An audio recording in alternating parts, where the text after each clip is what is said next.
Good morning, students. Hmm, Many of you might be familiar with me as I taught you in class 10th, and for some students, I'm a new face. Myself, Sajjula Kakkar, and I will be going to teach you biology in 11th class. So, first of all, we will discuss what is the meaning of biology. Biology is the science of life. So first we will discuss why we are going to opt biology. If you're really interested in life, so this is the field for you. It's a natural science. In fact, I consider it as a science of 21st century. So biology focus on the study of living organism. What is life? How do we protect it? And how organisms means plants and animals, survive at molecular, cellular, and anatomical levels. I think you will know all the meaning of all these words: molecular, cellular, and anatomical levels. Ecological relationships and evolutionary patterns. And biology can be divided into genetics, physiology, microbiology, immunology, biotechnology, forestry, and pathology, forensic, and many more fields are there. In spite of medicine, you can opt for teaching, research, new careers like bioinformatics and biomedical engineering are also in queue. If you're really interested in medicine, then time, hard work, and self study is the most important resource for you. It means that you have to devote your most valuable time, you have to do hard work, and most important is self study.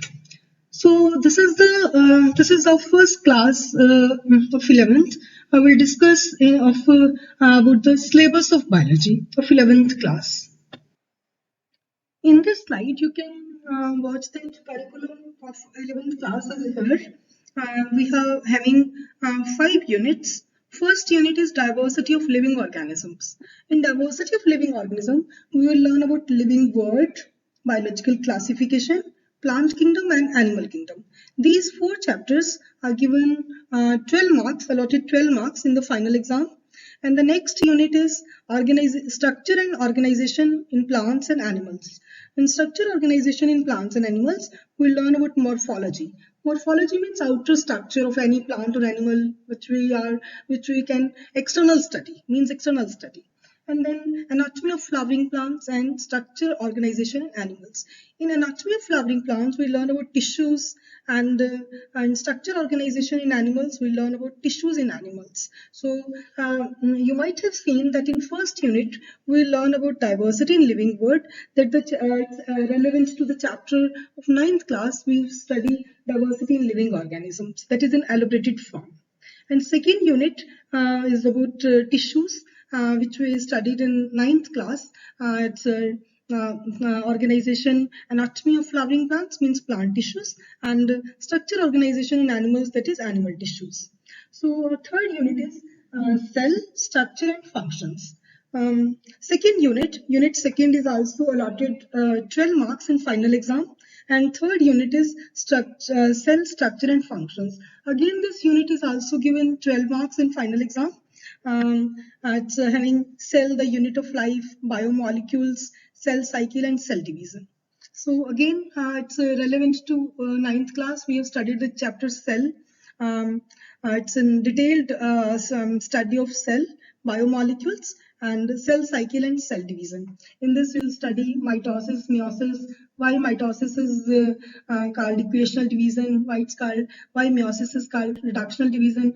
We have had a brief idea in 9th class. I will study in detail this. And this unit is also comprised of 12 marks. Now next is our plant physiology. Now in plant physiology, we learn about transport in plants, how the water and minerals and food get transported in plants, and then mineral nutrition, what mineral deficiencies can cause the harm to the plants, and photosynthesis in higher plants, how photosynthesis is done, what materials do they need, and what cycles are there, then respiration in plants. And then again, plant growth and development. In plant growth and development, we'll study about hormones and some more processes, photoperiodism and vernalization, etc. This unit comprises of 17 marks in final exam. And then is our human physiology. Human physiology means digestion and absorption, breathing, exchange of gases means respiration, body fluids and circulation, excretory products and their elimination, locomotion and movement, neural control and coordination, chemical coordination and integration. So, if you remember the chapter life process and control and coordination, then you'll be easy to learn this unit because we have done it earlier in 10th class, and this is the elaborate study of the chapter life process and control and coordination of 10th class. Detailed study we'll study here. So this is all about this unit also comprises of 17 marks. So in total, we are having 70 marks of theory and 30 marks are for practicals. So first of all, we'll start with human physiology because you have studied just now 10th class in 10th class life process chapter, and in life process chapter, as it is in continuation with the with that chapter, so you will be easy familiar and will be easy to know the this unit. So we'll start with the human physiology tomorrow.